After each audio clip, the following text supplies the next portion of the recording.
Single dad Janitor tried to stop his son from sitting with her until the cold CEO said, "Let him." "Can I sit here? I'm really tired." The voice was small, almost lost beneath the hiss of steamed milk and murmured conversations. But Sloane Kensington heard it. It cut through everything, the hum of business chatter, the clink of porcelain, even the icy walls she'd spent years building around herself. She looked up from her espresso, blinking slowly. A boy, maybe 4, maybe 5, stood beside her corner table. His coat was too thin for December. His cheeks were pink from the wind. One hand clutched a battered stuffed bear, the other rubbed his sleepy eyes. He didn't fidget or shuffle nervously like most kids might in front of a stranger. He just looked up at her with quiet exhaustion, like someone who had traveled a long road to get here.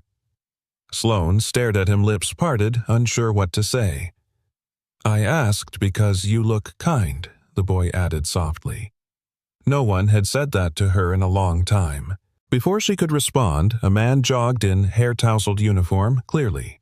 Janitorial jacket unzipped and shoes wet from the melting snow outside. His eyes found the boy instantly. "Benji." "Bud. You can't just walk off like that." He stopped short when he saw who his son was speaking to. Sloane Kensington. The Sloane Kensington. He straightened, breathless. "I'm sorry, ma'am. He didn't mean to bother you. We'll go." But then she did something that surprised them both. "It's all right," she said, her voice quieter than she intended. "He can sit." The janitor blinked. "You sure?" Sloane looked down at Benji again, the oversized boots the stuffed bear clutched like treasure, the faint shadows under his eyes, and something in her chest tugged loose. "I'm sure." Benji beamed and clambered onto the chair across from her legs, swinging above the floor. He set the bear down gently on the table between them. "This is Hope," he announced. "She doesn't talk, but she's good at listening." Sloane let out a breath that might have been a laugh. "Hi, Hope." The janitor hesitated a second longer before lowering himself into the empty chair beside his son. His hands were calloused and his eyes, though tired, held something remarkably steady. "Thanks," he said simply. "Name's Colin. That's Benji." Sloane gave a polite nod. "Sloane?" Colin offered a faint smile. "Yeah, figured." She arched an eyebrow. Kind of hard not to recognize the face behind half the skyline. He wasn't flattering her, just stating a fact. No awe, no groveling. That in itself was a novelty. Benji was now busy rearranging the sugar packets into a castle formation. He looked up and said, "Do you come here alone a lot?" Sloane blinked. "I suppose I do. Doesn't feel lonely."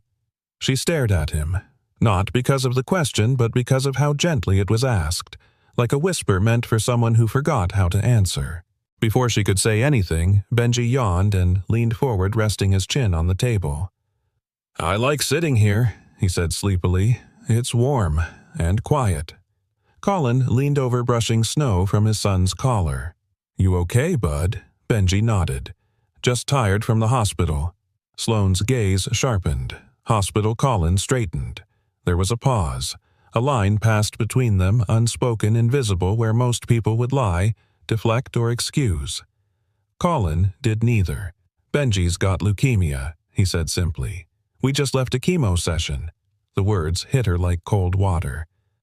"I'm sorry," she said quietly. Colin nodded. "We take it one day at a time." Benji, meanwhile, was now holding Hope up like she was watching Sloane. "She thinks you're pretty." Sloane blinked, then let out a short laugh. "Hope has good taste." Colin chuckled. "She also thinks broccoli is evil, so temper that flattery." They sat there a moment longer, the three of them, as the coffee shop buzzed on around them, completely unaware that something remarkable was unfolding in the quiet corner booth. Sloane Kensington, who had spent years perfecting the art of being untouchable, was sitting across from a janitor and his sick child, and feeling more human than she had in years. The spell broke when Colin stood and reached for Benji's hand. "We should let you get back to your morning," he said. "Thank you for letting him sit. He'll talk about this all day." Benji clambered down, picked up Hope, and looked back at Sloane. "Bye, Miss Sloane." He paused. "Can we sit here again tomorrow?" Sloane opened her mouth and stopped. The world outside that coffee shop, the board meetings, the mergers, the people who used her name like currency felt impossibly far away. She looked at the boy, the bear, the janitor with quiet eyes, and she nodded. "I'll be here." Benji smiled like it was Christmas morning. "Come on, Daddy." As they left, Colin turned back briefly. "Thank you," he said again. And then they were gone, leaving behind nothing but a cold cup of espresso, a crumpled napkin, and a heart that for the first time in years had begun to stir. Sloane sat back staring out the frosted window. Snow had started to fall again. Tiny flakes danced along the pavement, soft and slow. She didn't move. Somehow the table didn't feel quite so empty anymore, and for the first time in a very long time she found herself hoping that tomorrow would come. Not for a deal, not for a stock, but for a boy with tired eyes, a bear named Hope, and a janitor who didn't try to impress her. He just showed up, and maybe, just maybe, that was enough. The next morning, Sloane Kensington arrived at the coffee shop 5 minutes before 10. She didn't know why. She had meetings scheduled, contracts waiting on her signature, and an inbox that could suffocate a lesser executive. But she'd canceled it all. With one text to her assistant, she bought herself the hour, and now she sat at the same window table staring at 2 untouched cups of hot cocoa. The second one, extra marshmallows, no whip, was for him, not Colin, not the janitor, for Benji, because she wasn't entirely sure which one had stayed in her mind longer, the boy's quiet bravery or the father's calm eyes. The bell above the coffee shop door jingled. Her pulse spiked. It wasn't them. She tapped her thumb once against her cup, then twice more. An old nervous tick. She hadn't done that in years. 10:06. She was about to reach for her coat when the door opened again. Colin stepped in first, holding the door wide open. "Easy now," he murmured. Benji appeared bundled in his blue hoodie, cheeks already pink from the cold. He was dragging Hope behind him in a makeshift scarf sling. When he saw her, he lit up. "Miss Sloane," he shouted. "You waited," she smiled, and to her surprise it was genuine. "Of course I did." Benji ran over, climbed onto the same seat across from her like it was already his, and reached eagerly for the cocoa. "Did you get this for me?" "I did," she said. "Extra marshmallows."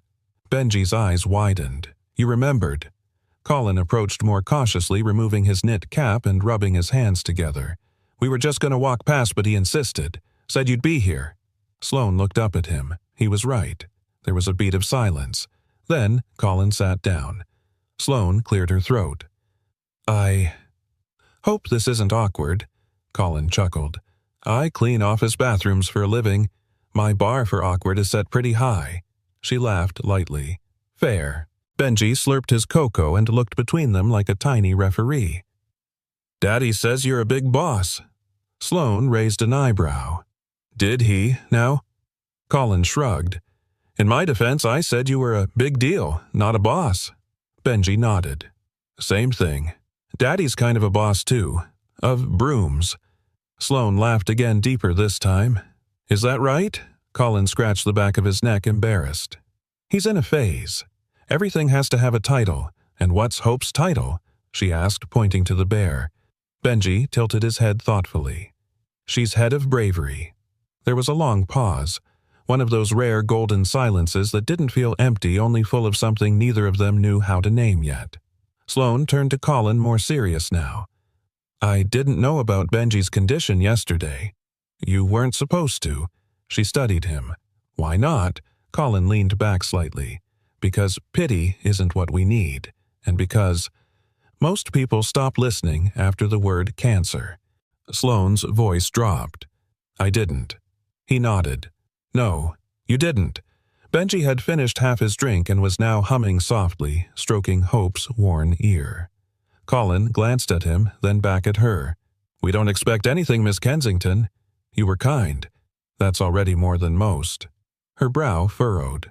"Do people really look away?" Colin smiled sadly. "All the time. Kids like Benji. They make people uncomfortable. Sick kids aren't part of the brochure for anyone's perfect day. People don't like what they can't fix." Sloane looked down at her hands. For the first time, her voice was quiet. What if I wanted to try? Colin tilted his head. Try what? To do something. Help, I mean. Colin's jaw worked as he searched for words. You don't have to. I know. Then why do you want to? She hesitated, then looked him straight in the eye. Because yesterday, your son reminded me what courage looks like, and you reminded me what love sounds like when it isn't loud. He didn't smile, but he didn't look away either. That's not something I see in boardrooms, she added softer now. And I think I want to see it more. Benji looked up Cocoa mustache above his lip. You could come to the hospital one day. Sloane blinked. Would I be allowed? Colin nodded. Technically, you'd be a guest. Benji leaned forward. You could be Hope's assistant. She gets tired sometimes. Sloane smiled. That sounds like a very important job. Benji grinned. It is. Colin watched the exchange in silence. Then, carefully, he said, You know, you don't strike me as the kind of person who does things halfway. I don't. Then if you're serious, come by tomorrow morning. We'll be at St. Anne's, 9th floor, pediatric oncology. She nodded once. I'll be there. Colin stood and reached for Benji's coat. Then I guess we'll see you soon, Miss Kensington. Sloane looked at the boy, then back at Colin. Call me Sloane. He paused, then offered a quiet smile. All right, Sloane. Benji jumped down and gave her a quick hug before she could brace herself. Thank you for the cocoa and the smile. She knelt to his level, something in her throat tightening. You're welcome, Benji. Then they were gone, just like the day before, a man and his little boy walking back into the cold. But this time, Sloane didn't feel left behind. She felt pulled forward. For the first time in a long time, she wasn't just running from something. She was running toward it. And she had no idea that tomorrow at St. Anne's, everything she thought she knew about love, about loss, about life, was about to change. The elevator doors slid open with a gentle chime. Sloane Kensington stepped out onto the 9th floor of St. Anne's Children's Hospital, heels echoing softly against the polished vinyl floor. The sterile scent of antiseptic filled the air, a scent she normally associated with dread, yet somehow it felt strangely grounding now. Bright murals lined the hallway. Smiling suns, dancing clouds, animals painted with exaggerated joy. But nothing in those pictures could mask the quiet grief humming beneath the surface. Parents slumped in waiting chairs, coffee gone cold. Nurses walking with purpose, but eyes weighted by stories they could never fully share. Sloane paused in front of the pediatric oncology wing. She had been inside high-stakes boardrooms, courtrooms, newsrooms. She had faced down billion-dollar negotiations and walked out the winner. But this door felt heavier than all of them. She took a breath and pushed it open. Inside, the room was filled with soft beeping monitors and the hushed voices of nurses. Children in hospital gowns played with building blocks, some with IV poles in tow, others lying still in their beds. And there, sitting cross-legged on a mat by the window, was Benji. He spotted her first. "Miss Sloane," he shouted, then immediately looked guilty. "Sorry, I wasn't supposed to yell." Sloane smiled. "I'll forgive you this once." Benji grinned, then waved her over. "You're late." She blinked. "It's 9:02. He crossed his arms like a tiny CEO. Hope starts her meetings on time. Sloane laughed, not the forced kind, not the one she used to soften hard deals, but the real, breath-catching kind that surprised even herself. She walked toward him, heels clicking softer now, and knelt beside the mat. "What's on today's agenda?" Benji held up a notepad complete with misspelled items in crayon. 1. Draw 2. Eat 3. Hope saves the day 4. Tell Miss Sloane a secret. She smiled. "That's ambitious." "I'm ambitious," he said seriously. "You get that from your dad." Benji nodded. "Daddy says if you can't fix the world, you fix breakfast. And if breakfast doesn't work, try hugs." Sloane blinked, startled by the simplicity, the wisdom. She hadn't heard something that profound in years. Before she could reply, a voice spoke from behind her. "Didn't expect you to show up." She turned. Colin stood leaning against the wall, arms crossed, hospital badge clipped to his work belt. He looked like he hadn't slept much, but his gaze was steady. "I told you I would," she said. "People say a lot of things when they're being polite." Sloane rose to her feet. "I'm not most people." He nodded slowly. "That's true."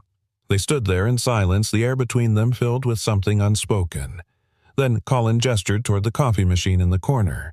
"You want some real fuel? I brought my own," she said, holding up her stainless steel thermos. "Of course you did." Sloane followed him to the corner, watching him pour a cup from the hospital pot. The coffee was weak, probably decades from anything remotely artisanal, but he drank it like it was the finest roast in Manhattan. "I didn't know you worked here," she said. "I don't. Not officially." He took a sip. "They let me mop floors, sometimes organize books in the kids' corner, take vitals when they're short-staffed. They know I won't screw it up." She studied him. "You could be doing something else. With your presence, your mind. You could be anywhere." He didn't look at her. "Yeah, I was. Before. The weight of that single word." She nodded. "What happened?" Colin's fingers tightened slightly around the cup. "My wife died in a fire I couldn't stop, and I haven't worn a badge since." The words hit like a stone in the still water, rippling, lingering. Sloane lowered her voice. "I'm sorry. You didn't know," he said. "That's the thing about stories. People don't hear them unless someone's willing to tell." He turned to her, then eyes dark but not cold. "And you, what's your before?" Sloane didn't answer right away. Her grip on the thermos tightened. "My brother," she said finally. "Lymphoma. Stage 4. He was 20. I missed his last birthday because I was closing a European acquisition. When I got home, he was gone." Colin looked at her. "You still carry that? Every day?" He nodded slowly. "Then maybe you're exactly where you're supposed to be." Before she could respond, Benji called from the mat. "Daddy Hope says it's time for the secret." Colin smiled faintly. "Better listen. She outranks us both." Sloane walked back to the mat and sat beside Benji. He leaned in, conspiratorially, voice just above a whisper. "Want to know my secret?" She nodded solemnly. "Tell me." He leaned in closer. "I'm not scared when you're here." Sloane froze. The words landed in her chest like an arrow of light. She cupped his cheek gently. "Then I promise I'll keep showing up." Colin watched them from a few feet away. In that moment, he saw something he hadn't seen in years. Not pity, not guilt, not obligation, but choice. Sloane Kensington had walked into the hardest room in the hospital. Not to fix it, but to be in it, to witness, to carry, and perhaps, just perhaps, to heal. As she sat there beside Benji drawing superheroes in crayon, Colin realized something quietly devastating. She didn't just care. She belonged. And maybe if he wasn't careful, so did he. The sky that afternoon was the color of steel. Snow drifted lazily from above, painting the city in silence and softness. It was the kind of day that wrapped itself around your shoulders, heavy and still, like a memory you couldn't quite shake. Colin tightened the zipper of Benji's worn jacket, frowning when the top snagged halfway. "You okay, bud?" Benji nodded, his voice muffled beneath his scarf. "I'm warm. Mostly." They were standing beneath the awning outside St. Anne's, waiting for the city bus that was already 10 minutes late. The wind was picking up sharp and biting. Colin rubbed his son's arms, shielding him with his body as best he could. "I knew we should have left earlier," Colin muttered mostly to himself. Benji didn't complain. He rarely did. Instead, he tugged gently at his backpack and reached inside. "What have you got there?" Colin asked. Benji pulled out a small, crinkled paper umbrella. It was bent at the edges, covered in marker-drawn stars. "A project from art therapy. It's for you," Benji said, "so you don't get wet." Colin stared at it throat tight. "You made this." "For me?" Benji nodded. "You always give me your coat. I wanted to give you something back." Colin crouched down eye level with him. "You do every day." Before Benji could ask what he meant, a sleek black car pulled up to the curb. The window rolled down and Sloane Kensington leaned out. "Need a lift?" Colin blinked. "How did you—" "I was heading back from a meeting nearby," she said, gesturing to the empty back seat. Saw you two freezing your eyebrows off. Colin hesitated. I don't want to. I didn't stop for charity, Sloane interrupted. I stopped because I didn't want to spend the rest of the day thinking about whether Benji caught pneumonia on the sidewalk. Benji perked up. We can ride with Miss Sloane.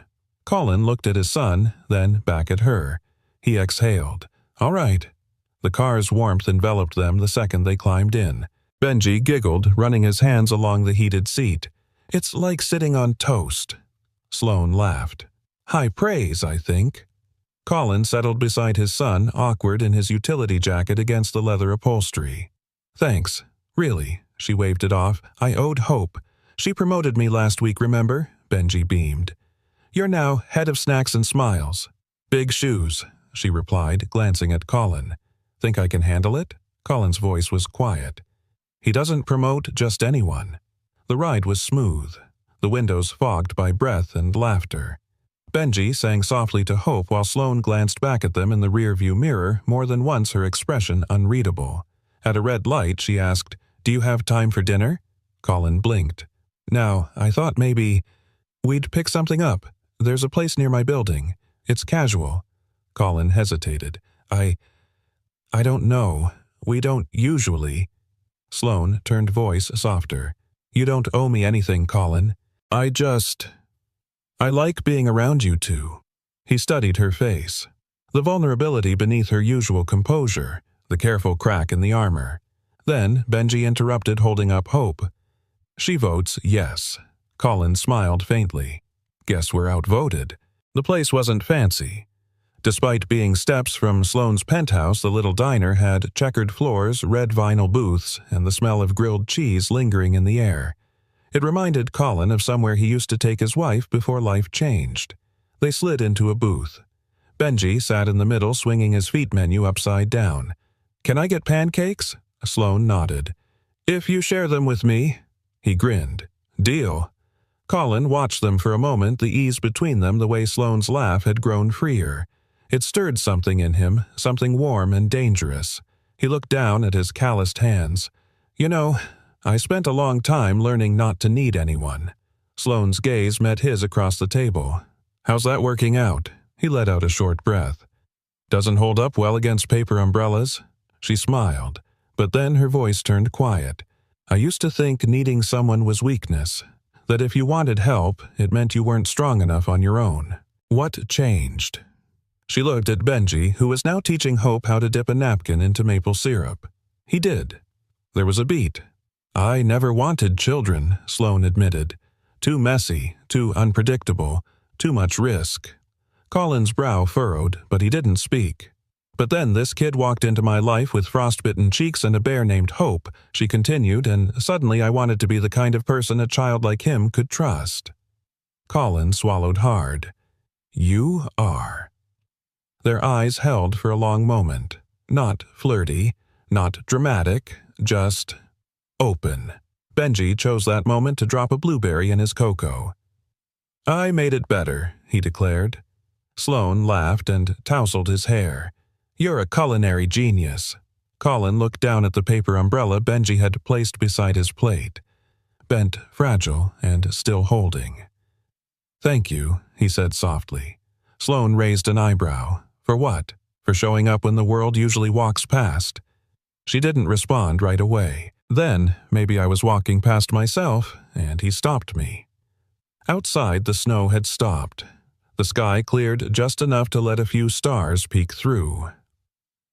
In a city that never paused, 3 people sat in a red booth beneath flickering diner lights, sharing pancakes and secrets. And, for the first time in a very long time, none of them felt alone. The next few days unfolded like quiet pages in a book Sloane hadn't realized she'd been writing. Mornings that used to begin with board reports and overpriced espresso were now replaced by a stop at St. Anne's, a smile from Benji, and a wave from Colin that somehow warmed more than coffee ever could.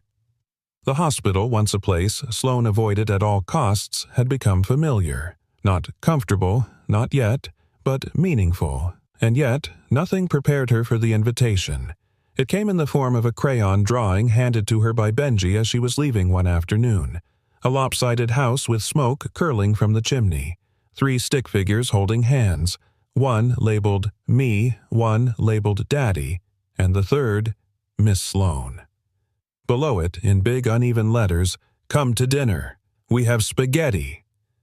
Sloane stared at the drawing, her heart unexpectedly caught in her throat. Colin approached, rubbing the back of his neck sheepish. "I told him it was probably too much," he said, but he insisted. "He said you look like someone who eats alone too often." Sloane folded the paper carefully. "He's not wrong." Colin smiled. "You don't have to. Just thought, maybe you'd like to see our world." She looked up at him, something soft flickering in her eyes. "Maybe I would." That evening, she stood outside their apartment building, a narrow, weathered brick walk-up tucked between a laundromat and a bodega. Her driver had offered to wait, but she told him no. Some places you walk into on your own. Colin opened the door before she could knock, wearing a soft gray Henley and an expression somewhere between nervous and hopeful. "You found us." She held up the crayon invitation. Hard to say no to this. The apartment was small but warm. A scent of garlic and tomato filled the air. There were toys tucked into corners, a laundry basket half full, a drawing taped to the fridge that read, "Hope lives here," in colorful block letters. Benji stood on a chair by the stove, stirring a pot with exaggerated care. "Miss Sloane, you came," she smiled, setting down her coat. "Head of Snacks and Smiles reporting for duty." He grinned. "You're promoted again." "To what?" He beamed. "Family guest." Colin chuckled from the doorway. "That's a high honor. Comes with extra garlic bread." Dinner was humble spaghetti with too much Parmesan salad with store-bought dressing and sparkling apple cider in mismatched mugs. Sloane ate every bite like it was the finest meal she'd ever tasted. At one point, Benji leaned across the table serious. "Did you ever eat with someone who made you feel brave?" Sloane paused. "No, but I think I am now." The room went quiet, the kind of silence that said more than noise ever could. Later, as Benji built a tower of stuffed animals in the living room, Sloane wandered to the small windowsill where framed photos sat. A picture of Colin in uniform, fireman's gear helmet tucked under his arm, smile wide and fearless. Another of a woman with kind eyes and a soft laugh frozen mid-motion. "That's Ellie," Colin said from behind her. "My wife." Sloane turned gently, setting the frame down. "She looks light." She was. He joined her by the window. "She used to say grief is just love that doesn't know where to go." Sloane swallowed. And now Colin looked over at Benji, who was making Hope dance across the floor in slow circles. "Now I try to give it a place." She studied him for a long moment.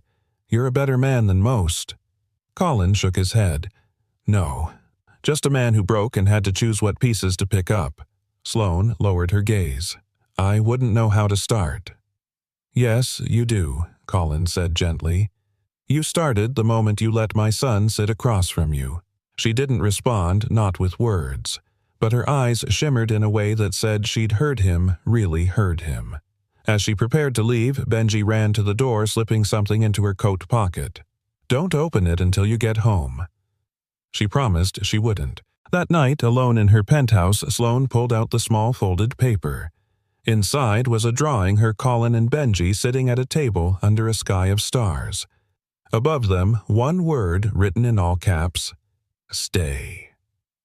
She stared at it until the city lights blurred, not because she was sad, but because for the first time in years, she was starting to believe she might not have to do life alone. Not anymore. Not if she chose to stay. The storm didn't come with thunder, it came in pixels and headlines. Sloane was mid-presentation in the boardroom of Kensington Holdings when her assistant leaned in and whispered, "You might want to check this." A discreet iPad was slipped into her hand screen, glowing with a tabloid article so fresh the ink might as well have been wet. Cold-blooded CEO or compassionate savior. Sloane Kensington's sudden affection for janitor and sick child. Sparks, PR debate. There were photos. At the diner, at the hospital. One of Colin carrying Benji wrapped in a coat, Sloane walking just behind them, her face unusually soft. Charity. Or calculated comeback. The boardroom blurred. She excused herself without finishing the presentation. The room full of suited executives didn't question her. They wouldn't dare. But their eyes said everything. She had become the story, and not in the way she ever wanted. Across town, Colin was scrubbing tile floors when Rick, the building supervisor, waved him over. "You made the front page. Janitor." Colin wiped his hands on his jeans and squinted at the tablet Rick shoved at him. He didn't read the whole thing. He didn't have to. The pictures said enough. "Don't know if this makes you lucky or fired," Rick said with a shrug. "Depends on how HR spins it." Colin stared at the screen, his jaw tightening. Benji's face, hope in his hands, Sloane beside them. It felt like someone had stolen a sacred moment and sold it like candy. He left without saying a word. That evening, Sloane stood at her penthouse window, the city lights flickering like static beneath her. Her phone buzzed for the 30th time. Colin. She hadn't answered any of his calls. She was afraid of what she'd hear in his voice, disappointment, anger, or worse, silence. The doorbell rang. Her heart froze. She didn't need to check the monitor. She knew it was him. When she opened the door, Colin's eyes were dark and stormy. His voice was low. "Did you know?" She met his gaze. "No. They followed us," he said. "They watched a sick kid drink cocoa and called it strategy." "I didn't know," she repeated, firmer now. "I don't leak stories about my life. I control them." Colin let out a bitter breath. "Well, someone decided we make a great narrative." Sloane stepped closer. "I'm handling it." Colin didn't move. "That's not the point, Sloane. Then what is—" "The point is—" He paused, his voice cracking. "This was real, at least for us. It still is." He looked at her and something in his eyes dimmed. "Then why does it feel like we just became a headline?" Sloane inhaled deeply. "Because people like me don't get to love quietly. The world doesn't let us." Colin stepped back. "Then maybe it's better if we stay in separate worlds." That sentence cut cleaner than any press scandal ever had. Sloane didn't argue. She didn't chase him. She simply stood in the doorway as he turned and left his shoulders rigid with everything he couldn't say. The door clicked shut, and she was alone again. The next morning, the cafe felt colder than usual. Colin sat at the window table, his hands wrapped around a lukewarm cup of coffee. Hope rested beside him. Benji was at home napping after a rough night of nausea and tears. The door chimed. Sloane didn't come. He stayed for another hour. She didn't come. 2 days passed. Sloane Kensington was not seen at the hospital, or the cafe, or even in her office, until the world reminded her she couldn't hide forever. It was a Thursday evening when the universe decided to twist the knife. Her phone buzzed again, this time from one of the daycare moms. A link. A photo. Kensington's tender PR trick backfires. Sweet moment or staged charity. The headline punched harder than the first. But what undid her completely was the image. Colin, carrying Benji asleep on his shoulder, and the caption beneath it, "From mop buckets to media darlings, is Kensington collecting pity points." Sloane stared at the screen, her chest burning. This wasn't about strategy anymore. This was cruelty disguised as curiosity. She flung her phone across the couch. It landed face down, buzzing once more. And then silence. She didn't cry. Not because it didn't hurt, but because she hadn't earned the right to. She had promised to protect them. Instead, she had made them targets. Colin opened the door to their apartment that night and paused. There on the mat was a small white envelope, his name written in Sloane's careful handwriting. Inside, a single line: "I never meant for you to pay the price of my world." No branding, no signature, just the truth. Colin held it for a long time, fingers trembling slightly. Benji tugged at his sleeve. "Was it from Miss Sloane?" Colin nodded. "Is she coming back?" Colin swallowed. "I don't know." Benji looked down at Hope, then whispered, "Hope says yes." Colin smiled faintly, but he didn't say a word, because right now, even Hope felt too fragile to hold. And yet, far across the city, in a penthouse that had never felt so empty, Sloane stood alone at the glass wall. She pressed her palm against the cold, and whispered to the dark, "Please, let them forgive me before it's too late." The city didn't answer, but somehow she still hoped they would. The knock came just past dusk. Not the buzzy ring of the intercom, not a delivery ping. A knock, 3 soft raps against old wood like a memory returning gently. Colin opened the door halfway expecting the neighbor or maybe a mistake, but it was her. Sloane stood on the other side, not in a suit, not wrapped in designer layers. Just a simple wool coat, no makeup eyes rimmed with something between exhaustion and vulnerability. "I didn't know if I should come," she said. Colin didn't speak. He simply stepped back. She took that as permission. Inside the apartment was dimly lit, the air tinged with garlic and something warm from the stovetop. Benji wasn't in sight, likely asleep in the back room. Sloane stood in the center of the room, suddenly unsure of what to do with her hands. "I didn't leak the story," she said softly. "You believe me." I believe you," Colin said quietly. "But you still left," she whispered. Colin looked down. "Because I didn't know how to protect Benji from something I couldn't control." Sloane's voice trembled. "Neither did I, but I never meant to hurt him, or you." He looked up finally, meeting her gaze. "You didn't hurt us, Sloane. The world did, and the cameras, and the clickbait, and the narrative they built around 3 people who just wanted to matter to each other." Sloane stepped closer. "I'm sorry for not fighting harder, for pulling away. You were scared," he said. She nodded, terrified. There was a silence, then thick, honest, and then a small voice broke it. "Miss Sloane." Benji stood in the hallway, hope dangling from his hand. His hair, tousled cheeks flushed from sleep. She knelt immediately, eye level. "Hi, sweetheart. You didn't come back," he whispered. "I know," she said, eyes stinging. "I was trying to fix something, but I think I made it worse." He walked to her slowly, crawled into her arms without another word, and hugged her tight. "I missed you," he murmured into her shoulder. Sloane closed her eyes. "I missed you more." Colin watched them from a distance, arms crossed over his chest. Not guarded, just overwhelmed. Benji pulled back, held up Hope like a gavel. "Hope says we forgive you." Sloane laughed through her tears. "Hope is wise." Colin gestured toward the couch. "Sit, please." They settled there. Sloane sandwiched between them, silence stretching long and strangely comforting. After a while, Colin spoke. "I opened Ethan's room last night." Sloane turned toward him, surprised. "You haven't—" "Since—" He shook his head. "Not once." She waited. "I sat on his bed and read him his favorite book, out loud, like I used to." Colin's voice dropped, and I realized I wasn't doing it for him anymore. Sloane blinked. "Then who?" He looked at her. "You." Sloane's breath caught.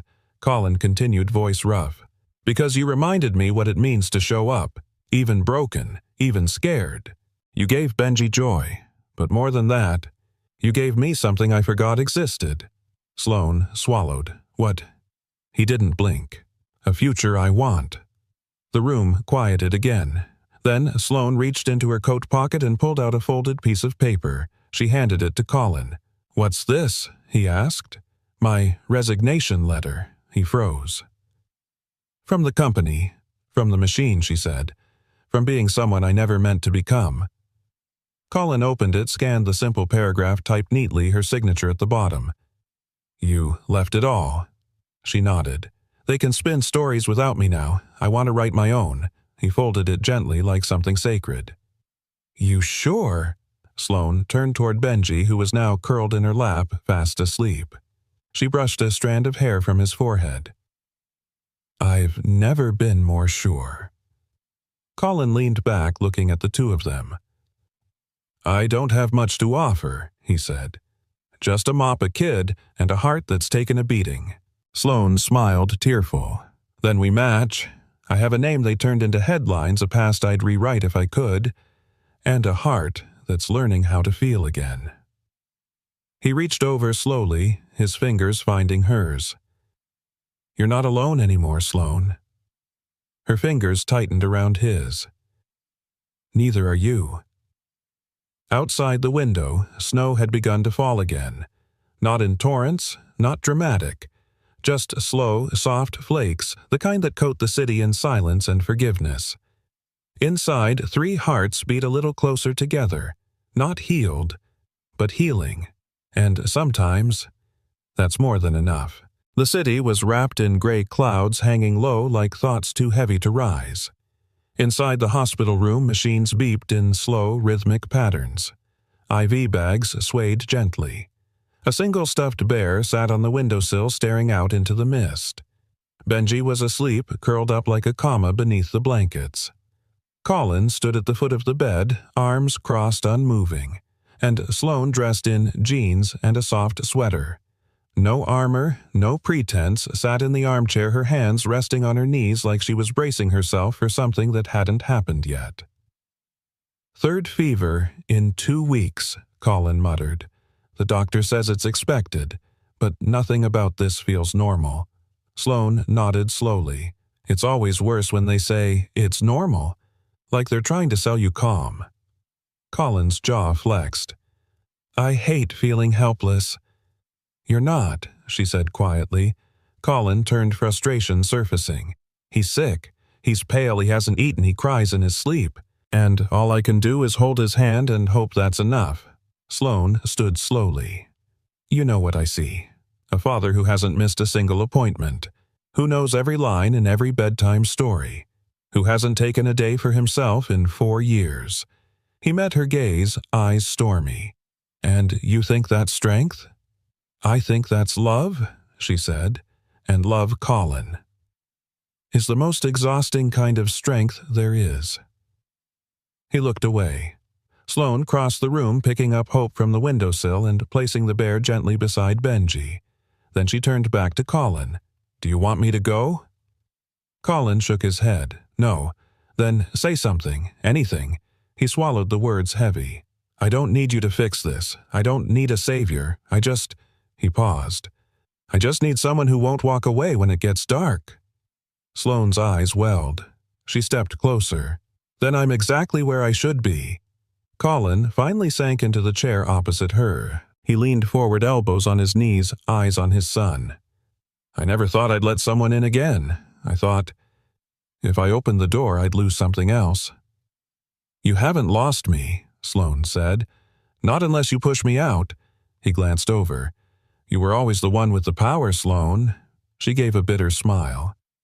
"You think that because of my name, my office, my car doesn't help," he said dry. "I left all that behind," she whispered. "I chose this room. I chose him. I chose you." The silence between them shifted from tense to tender. Then the curtain moved slightly. Benji stirred, blinking up at them. "Hey, buddy," Colin said gently, standing. "You're awake." Benji smiled weakly. "You two were whispering like cartoons." Sloane laughed softly and moved to his side. "We were talking about you. About how I'm going to grow wings when I'm better," he asked. Colin raised an eyebrow. "Wings?" Benji nodded solemnly. "To fly around and drop pancakes on sad people." Sloane grinned. "That's a brilliant plan." Benji's smile faded slightly. "You're not going to leave again, are you?" Sloane's hand found his. "Not unless you tell me to," he squeezed her fingers. "Then stay forever." Colin stepped in, brushing Benji's hair back. "Forever's a big promise, bud." Benji yawned. "Yeah? But..." "Hope says she believes her." Sloane's voice dropped to a whisper. "Hope is a good judge of character." Benji nestled deeper into his blanket. "If you stay, can we be a real family?" Sloane looked at Colin. He looked at her. And without speaking, they both knew what the answer was. Colin nodded. "Yeah, buddy, we can." Benji closed his eyes again, safe between the two people who refused to leave.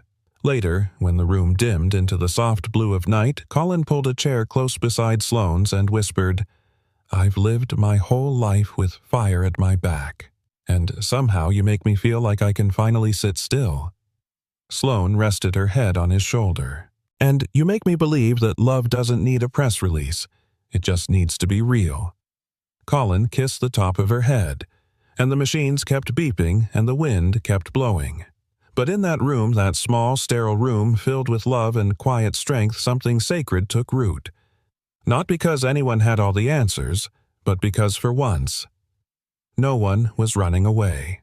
The morning sun rose slow and pale, leaking through the apartment blinds in fragile streaks. The scent of oatmeal and cinnamon lingered in the air, but no one was eating. Benji was quiet at the kitchen table, spinning a spoon slowly in his bowl. Colin watched him from across the room, noticing every little thing. The way his shoulders slumped, the dark shadows under his eyes, how he hadn't hummed to hope in 2 days. Sloane poured a second cup of coffee, placed it in front of Colin, and sat down. He didn't sleep well last night. Colin nodded. He kept asking questions he already knew the answers to, like what Colin looked at her tired, like whether I'd still love him if he didn't get better. Sloane's face folded in pain. What did you say I told him, that loving him wasn't something he had to earn? That it just is. He paused, like breathing. She reached over her hand, resting on his. You said exactly what he needed. Colin looked over at his son. I don't think it landed. There was silence for a beat, then Sloane stood. I have an idea. 2 hours later, they were bundled up, heading out the door, destination unknown to Benji, who protested only mildly until Sloane told him there would be pancakes involved. They took the subway, something Sloane hadn't done in years. Colin joked that she looked like a tourist holding the pole too tightly and giving wide-eyed glances every time the train jolted. She laughed genuinely, the kind of laugh that caught Colin off guard and made something inside him ache, the good kind. Then, after 3 blocks of walking and 1 wrong turn, they arrived. Benji stared up at the small storefront with a crooked sign and blinking neon light, Maple and Mornings Cafe. He blinked. This is where we met. Sloane smiled. Yes, the table was over there, Benji said, pointing through the window. And I said, Can I sit here? Colin grinned. And your life hasn't been the same since. They stepped inside. The bell jingled and the warmth of the cafe wrapped around them like an old friend. The same barista was behind the counter. She gave Sloane a double take, then smiled knowingly. Your table's open, she said. They slid into the booth. Sloane took the same seat. Benji climbed up across from her, eyes wide with recognition. Everything looks smaller now, he said. Colin chuckled. You got taller. Benji glanced around. Hope's not here. Sloane leaned forward. No, but that's why we're here. Benji frowned. What do you mean? Colin reached into his coat and pulled out a small folded paper, one of Benji's old drawings, now worn soft at the creases. You left this here the last time, Colin said. Right after you drew it. You must have dropped it. Benji unfolded it slowly. It was a picture of the 3 of them, crude, bright colors, big smiles. He'd scribbled 1 word in giant lopsided letters across the top, stay. He stared at it for a long moment, then looked up. I remember. I made it after the first time Miss Sloane hugged me. Sloane reached across the table, brushing a strand of hair from his forehead. You made me want to stay. Benji's eyes brimmed suddenly. Then, why did everything change after that? Colin sat forward. Because people out there tried to turn something beautiful into something ugly, and for a little while, we let them. Benji sniffed. But we came back. Yes, Sloane said gently. We came back. Benji pulled Hope from his coat pocket and placed her in the center of the table.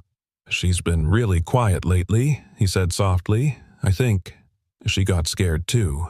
Colin reached over and gave Hope's little fabric paw a squeeze. She's allowed to be scared, but I don't want her to stay scared forever, Benji whispered. Sloane took a deep breath. Then maybe it's time to do what brave people do. Benji tilted his head. What's that? She smiled. They choose to love anyway. There was a long pause, and then Benji said, Even when it hurts, Colin answered, voice low. Especially then. They ate pancakes slowly, no rush, no speeches. Just warmth and syrup and 3 people who had nearly broken, but didn't. After they finished, Benji took the drawing and added 1 more word beneath stay. Home. Later that afternoon, back at the apartment, Colin went to grab groceries while Sloane helped Benji organize his bookshelf. But 10 minutes after he left the apartment, door creaked open again. Sloane, Benji called. I think Daddy forgot something. No answer. She looked up. Benji was at the door, alone, and crying. "Hope's gone," he whispered. I left her on the bench outside the cafe. Sloane knelt instantly. "Sweetheart, I'm sure we can get her back." "No," he said, trembling. "She's gone.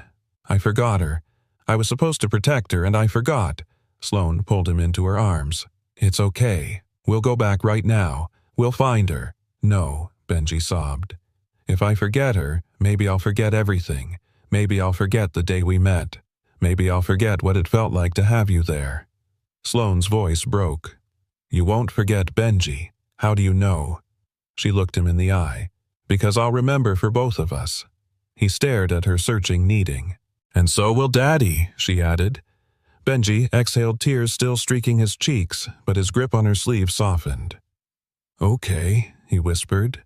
That night, Colin returned to find Sloane and Benji asleep on the couch, a blanket draped over them, a new paper bear cradled in Benji's arms.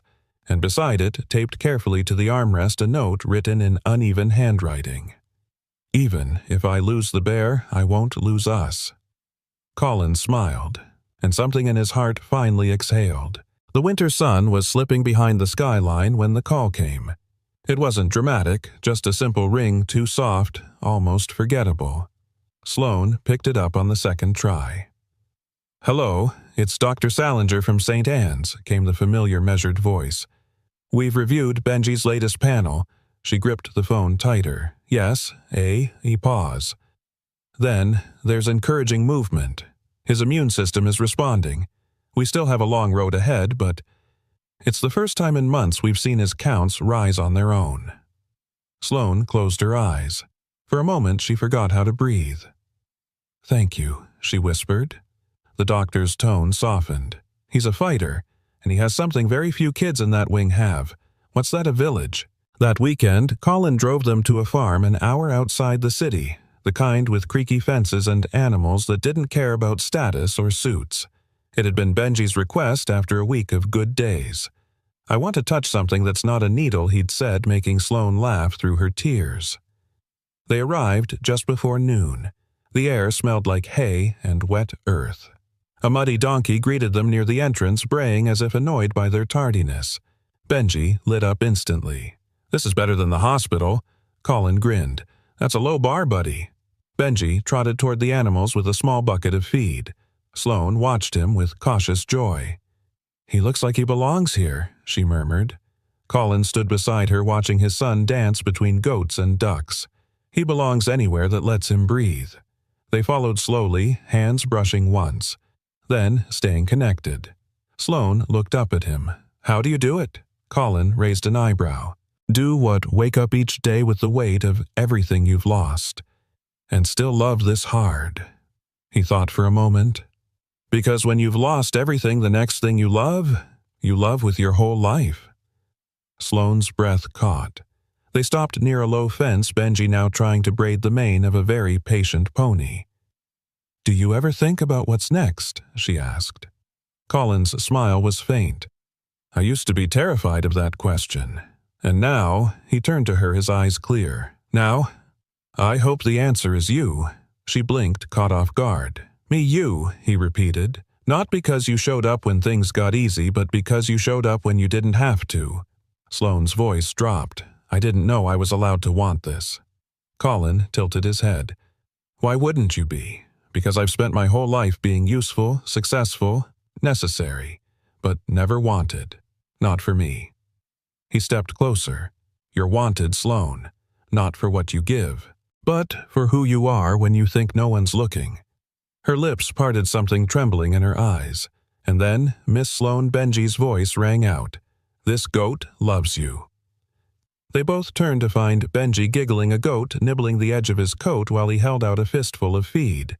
Colin laughed. "Well, I guess it's official." Sloane raised an eyebrow. "Official?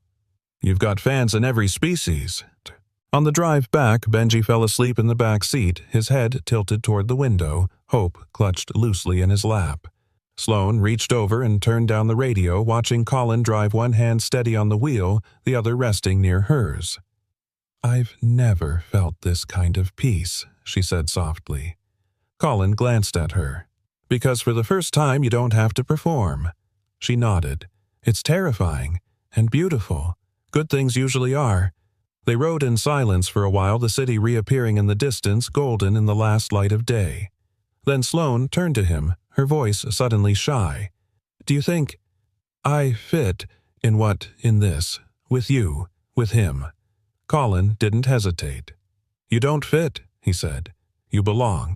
The next day, Colin invited her to lunch, just the two of them at the same small cafe where their story began.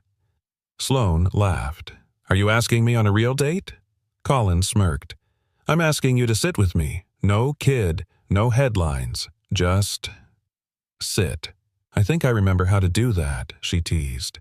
They met at noon, same table by the window. The barista didn't even blink this time. She simply brought cocoa with extra marshmallows before they ordered. Sloane leaned back in her chair. Feels like we've come full circle. Colin stirred his coffee. Not a circle. A beginning. She tilted her head. You always talk like someone who used to write poetry. Colin laughed. Firemen don't write poems, but janitors might, he chuckled. Only for the right girl. They shared the meal slowly. Conversation dipped from light to tender and back again. At one point, Sloane looked out the window and whispered, I didn't know it was possible to build something out of ashes. Colin reached across the table, his hand warm in hers. It is, but only if you stop pretending the fire didn't happen. She looked at him, eyes glossy. Then let's stop pretending. And in that cafe over cocoa and quiet promises, two people who had once given up on joy chose to let it in. Not loudly, not perfectly, but fully. And sometimes that's the loudest kind of love there is. Spring arrived like a whispered promise, not sudden, but certain. The snow had melted. The trees, bare just weeks ago, now stretched toward the sky with cautious green buds. And in Central Park, where life always seemed to restart, first a little boy in a blue hoodie ran ahead chasing pigeons with a bear tucked under one arm. Benji was laughing. Not the tired chuckle of recovery, but the belly-deep, eyes-squinting kind of laugh that only children truly know. The kind that makes strangers smile just walking by. Behind him, Sloane and Colin walked side by side, no longer hesitant, no longer circling something unsaid. They were a picture now, a quiet, beautiful picture of two people who had chosen to stay. He's so different now, Sloane said, watching Benji climb up on a bench. Colin nodded. He's lighter, like he's not carrying the weight of what if anymore. She glanced up at him. And you? Colin looked out over the park. I used to think joy was a betrayal. A betrayal to the people I lost, he said. Like if I smiled too wide or laughed too loud, I'd be forgetting them. Sloane reached for his hand. And now, he squeezed her fingers. Now I think joy is how I remember them best. They stopped by the swing set, the very one where Benji had once asked if she would ever come back. Today he didn't ask. He simply ran straight into her arms, thrusting a fistful of wildflowers at her. These are for you, he said breathlessly. I picked them. No one else, just me. Sloane knelt. They're perfect. Benji brushed invisible dust from his jacket and took a deep breath, suddenly very serious. Can I ask something? Of course, she said. Benji's voice dropped to a whisper. Can I call you Mom? Sloane froze. Then he added even softer. Just once. And then forever. Colin turned slowly toward her. She hadn't expected it. Not like this. Not today. But something broke open in her chest, a warmth, a tenderness so profound it stole her breath. She swallowed. Yes. Benji smiled, then said it not with hesitation, but with certainty. Mom. It was clumsy and sacred and perfect. Sloane pulled him into her arms, holding him so tightly she thought her heart might burst. Colin looked away for a second, blinking fast. Later that evening, back in their shared home, not hers, not his, but theirs. Colin lit a candle at the dinner table, something he never used to do. Benji wore his new pajamas, a cape tied around his neck, eating spaghetti as if it were a championship meal. Sloane served garlic bread and hummed under her breath a soft, almost unrecognizable melody. Joy, perhaps. After dinner, while Benji colored on the living room floor, Colin reached into a drawer and pulled out a small velvet box. Sloane's heart skipped. He didn't kneel. He didn't make a speech. He simply opened it and placed the ring gently on the table between them. "I don't need a moment," he said. "I just need forever." She looked down at the ring, a simple gold band with a tiny engraving on the inside. It read, "Sit with me. Stay." Sloane looked at him through tears. "You remembered. I never forgot." She picked up the ring, slid it on her finger, and whispered, "Then let's stay. All the way." Colin smiled. Always. Weeks passed. The Hope and Benji Foundation opened its doors quietly, but with purpose. They didn't launch with confetti or cameras. Instead, the ribbon was cut by Benji and two other kids in matching superhero capes. Sloane stood beside Colin, her hand in his, watching parents sip warm cocoa in the therapy room, while children painted their fears onto canvas and turned them into courage. "This," she whispered, "is the best thing I've ever built." Colin kissed the top of her head, "Because it came from everything you never thought you'd survive." And he was right. 1 year later, the cafe with the crooked sign was still standing. Benji, now stronger, louder still, carting hope everywhere, ran ahead and pushed open the door like he owned the place. "The booth's free," he shouted. Sloane and Colin followed, sliding into the same seats from that very first day. Benji climbed into the middle. "Can I sit here?" he teased with a grin. Sloane laughed. "Only forever." The barista brought 3 hot chocolates, extra marshmallows. Benji took a sip and looked up at them. "Do you think this is what miracles feel like?" he asked. Colin looked at Sloane. Sloane looked at him, and then she answered, voice full and quiet. "No, I think this is what love feels like when it remembers to stay." And somewhere in the corner of that little cafe, behind a pane of slightly fogged glass and a table full of laughter, sat a small, stitched bear named Hope. Watching, listening, home, forever. Sometimes all it takes is a quiet question. Can I sit here to change the course of a life? This story wasn't just about a janitor or a billionaire. It was about showing up for each other when it matters most. About love that isn't loud, but steady, healing, real, and about the reminder that hope doesn't always shout. Sometimes it just holds your hand and stays. We'd love to hear from you. Where are you watching from? Which moment in the story touched your heart the most? If this story moved you, inspired you, or simply made you believe a little more. In Second Chances, don't forget to like the video, subscribe to our channel for more heartwarming stories, and turn on the notification bell so you never miss a new chapter of hope.